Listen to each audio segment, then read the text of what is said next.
bipartisan group of Solons in the House, majority and minority, are calling for unity and support of the president to raise the country's concern over China's reclamation activities in the West Philippine Sea.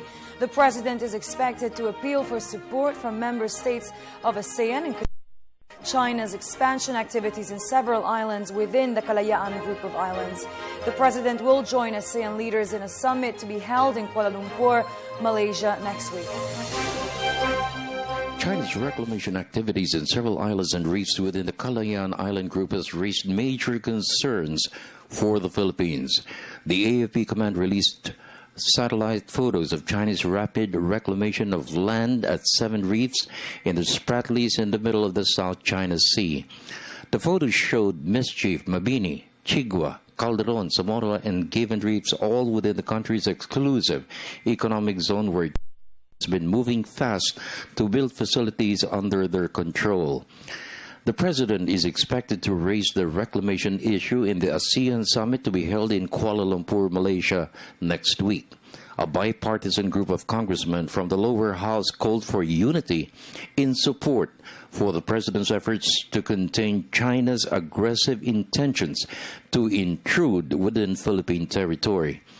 The group of 7 countries led by the United States expressed concern recently over China's actions in the South China Sea as a major threat to the free flow of trade, given its strategic value to maritime trade. A consensus was reached to support the government's protest before the International Court on the Law of the Seas.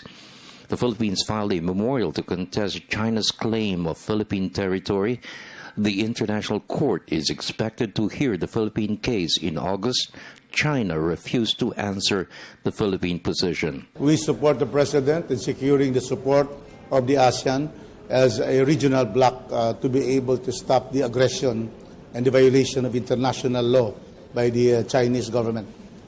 They are reclaiming in violation of the laws on biodiversity and also violation of the Declaration of the Code of Conduct, that there should be no action that will precipitate any conflict in the area. The Chinese aggression is illegal, yung pag-reclaim nila. Especially since merong tribunal to resolve the issue peacefully. Ayaw nilang pumunta doon.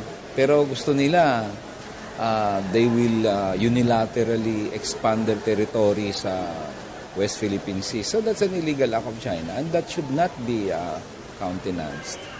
And kaya before we go into full swing international diplomatic offensive, i-consolidate natin yung bansa. That's why we filed a resolution sa House so that the House can now officially condemn these acts and at the same time can do certain actions towards this. This has to be given utmost and urgent attention by the government, because they are already violating our laws and they have intruded into our territorial jurisdiction.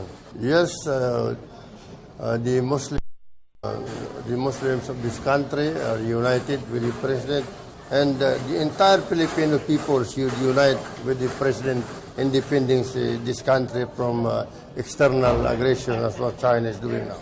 This is now the proper time, the appropriate time for all of us Filipinos to be united. But this is now also the proper time for us to put an end to all internal conflict, to stabilize internal security of the country in preparation for external threat, so that the Filipino people can face this external threat in defense of our country's national sovereignty and integrity. Magalo Party List Congressman Gary Alejano urged the government to beef up its installations in the Kalayaan Island group to boost the AFP's capabilities to monitor Chinese activities in the West Philippine Sea.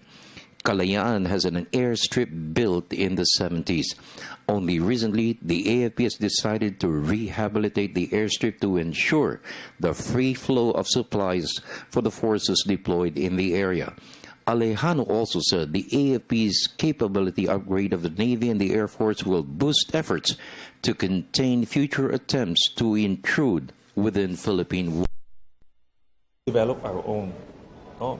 It is embodied in the code of conduct that there is no new occupation and new development. However, we have an existing installation in our occupied islands.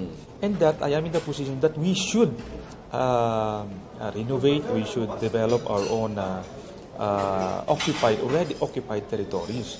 And then we continue to modernize our armed forces and show to the people that by all means, even if we are a small armed forces, by all means, we should defend our territory. For the People's Television Network, this is Freddie Abando.